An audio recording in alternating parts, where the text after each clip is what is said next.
नमस्कार, मैं आपका पत्रकार साथी मनमोहन नेताम और आप देख रहे हैं देवभोग डायरी। हम बात कर रहे हैं राजिम हिंसा की।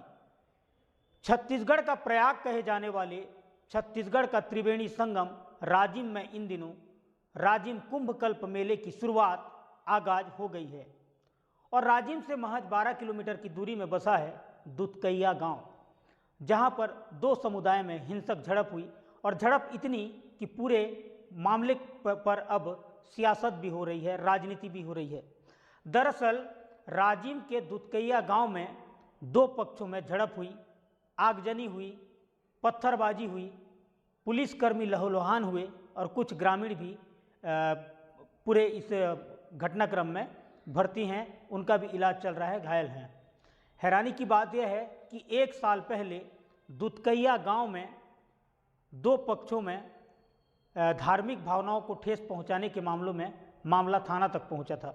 दरअसल कुछ संप्रदाय के लोग हिंदू धार्मिक भावनाओं को ठेस पहुंचाने के लिए कुछ अपमानजनक कृत्य किए थे और इससे हिंदू धर्म की भावनाओं पर ठेस पहुंची थी। इस पूरे मामले में ग्रामीणों के द्वारा थाने में शिकायत के बाद कार्रवाई हुई थी और जो बदमाश युवक हैं उन्हें जेल की सज़ा काटनी पड़ी थी, उन्हें जेल भी हुआ था।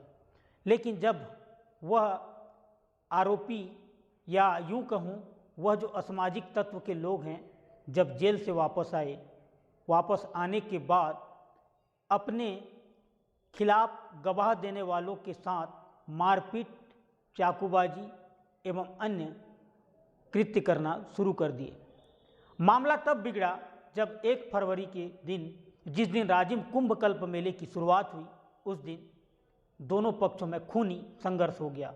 आगजनी इतनी बढ़ गई, आगजनी हुई और पूरे गांव में कर्फ्यू का जैसा माहौल बन गया है। फिलहाल गरियाबंद पुलिस इस पूरे मामले पर तीनों आरोपियों को गिरफ्तार कर लिया है और पूरे गांव में फिलहाल कर्फ्यू जैसे हालत हैं एवं दुधकैया गांव की हिंसक झड़प ने पूरे राजिम, गरियाबंद के साथ साथ पूरे छत्तीसगढ़ को हिलाकर रख दिया। क्योंकि मामला इसलिए बढ़ा क्योंकि धर्मनगरी राजिम से लगे हुए दुधकैया गांव का है, राजिम का है। इस पूरे घटनाक्रम ने आखिर क्यों सियासत मोड़ ले ली, जबकि इसमें राजनीति नहीं होनी चाहिए। क्योंकि दो संप्रदाय के बीच हुई हिंसक झड़प में अब कई सवाल भी खड़े हो रहे हैं। आखिर जो बदमाश युवक हैं उन्हें सज़ा होने के बाद क्यों वो अपनी प्रतिशोध पूरा करने के लिए गांव के ही अन्य युवकों के ऊपर मारपीट शुरू कर दिए एवं आदतन अपराधी किस्म के वह जो युवक हैं वो गांव के युवकों के साथ मारपीट और चाकूबाजी पर उतर आए। इस पूरे मामले में फिलहाल जांच चल रही है एवं छत्तीसगढ़ में सियासत भी शुरू हो गई है। बहरहाल हम पूरी खबर आपको बता रहे हैं, देखिए देवभोग डायरी में। धू धू कर जल रहा यह दुधकैया गांव की तस्वीर है। यह गाड़ी को देखिए, उपद्रवियों ने आग के हवाले इस 4 चक्का गाड़ी को कर दिया और यह देखिए भीड़ किस तरीके से बेकाबू है एवं उपद्रवियों के द्वारा आग के हवाले कर दिया जा रहा है, तोड़ फोड़ की जा रही है और पूरे गांव में इस समय हालात बहुत ही गंभीर और भयानक है। दरअसल यह पूरा मामला लगे हुए दुधकैया गांव का है।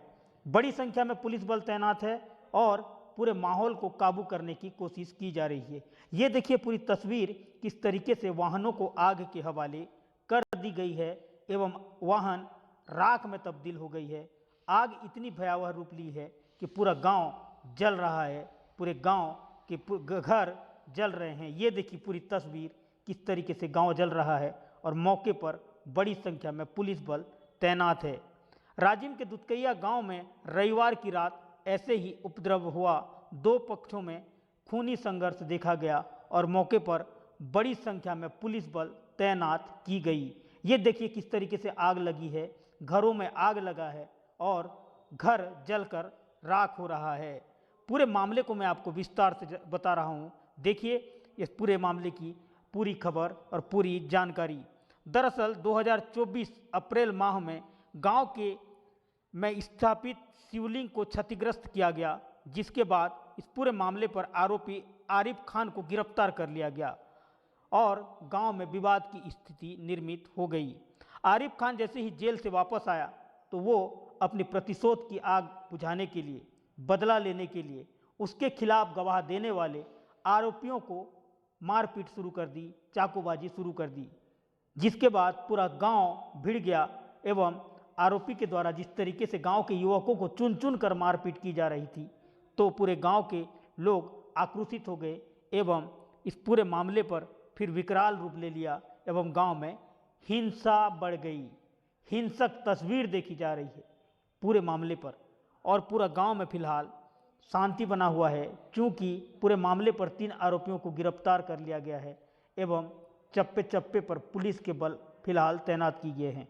जरा तस्वीर को देखिए, यह उस दिन की तस्वीर है, उस घटना की तस्वीर है। देखिए महिलाएं किस तरीके से पुलिस पर टूट पड़ रही हैं, महिलाएं पुरुष किस तरीके से मौके पर तैनात पुलिस के जवानों पर टूट पड़े। ये देखिए किस तरीके से सुरक्षा व्यवस्था में लगाए जवानों पर हाथापाई की जा रही है, डंडे चलाए जा रहे हैं, पत्थर चलाए जा रहे हैं। ये देखिए उसके अगले दिन की तस्वीर, ये देखिए जिस घर पर पत्थरबाजी की गई उस घर की तस्वीर, यह दुधकैया गांव की है। देखिए राख में तब्दील हो गई है, सामान जलकर राख में तब्दील हो गई है और पूरी गांव जल रहा था। ये देखिए 4 चकिया वाहन आग के हवाले हो गया है। इस पूरे मामले पर 3 आरोपियों को गिरफ्तार कर लिया गया है और तीनों आरोपियों को गिरफ्तार करने के बाद अब जांच शुरू कर दी है।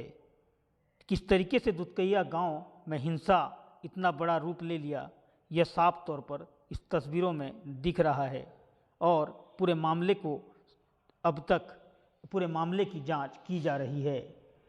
राजिम को धर्म नगरी कहा जाता है, छत्तीसगढ़ का प्रयाग कहा जाता है, लेकिन राजिम से लगे हुए दुधकैया गांव में राजिम कुंभ मेले के शुरुआत के दिन पर ही इस तरीके से आगजनी हुई, हिंसक हमला हुआ, तोड़ फोड़ हुई, पुलिस के जवान घायल हुए, ग्रामीणों को भी चोट आई। ये देखिए गाड़ी राख हो गई है, 4 चक्का गाड़ी कार राख में तब्दील हो गई है। इस तरीके का घटना हुआ है। हम खुद वहाँ पर मौके पर पहुँचे हुए थे, देर रात तक हम खुद दुधकैया गांव में थे। माहौल इतनी ख़राब थी कि आप कुछ कह नहीं सकते। फिलहाल जो पुलिस है वह गांव में चप्पे चप्पे पर तैनात है एवं शांति व्यवस्था बनाने का प्रयास किया जा रहा है और पूरे गांव में एक एक लोगों पर नज़र रखी जा रही है।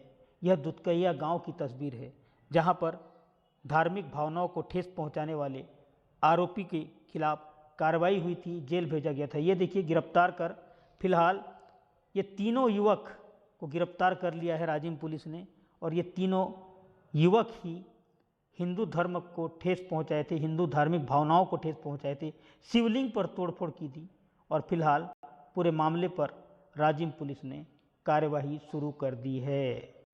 पूरे घटनाक्रम को लेकर गरियाबंद के एसपी वेदव्रत श्रीमौर ने प्रेस वार्ता लेकर क्या कहा है, आइए सुनते हैं। वर्तमान में शांतिपूर्ण माहौल है और आरिफ खान एवं उसके द्वारा सहयोग द्वारा जो अलग अलग स्थानों पर घटनाकारी की गई थी, तो उनमें तीनों आरोपी गिरफ्तार हैं। साथ ही उनके विरुद्ध 4 अलग अलग मामले दर्ज किए गए हैं और इसमें 2 लोग गंभीर अपराध हैं और 2 अन्य मारपीट चूँकि अभी वो भी विवेचना में जांच में है, तो ग्रामीण आक्रोशित थे, तो इसमें हम उनकी जैसे ही जांच होगी फिर जवान जो घायल है उसकी स्थिति नाजुक है और डॉक्टरों से हम चर्चा कर रहे हैं कि शीघ्र स्वस्थ हो जाए।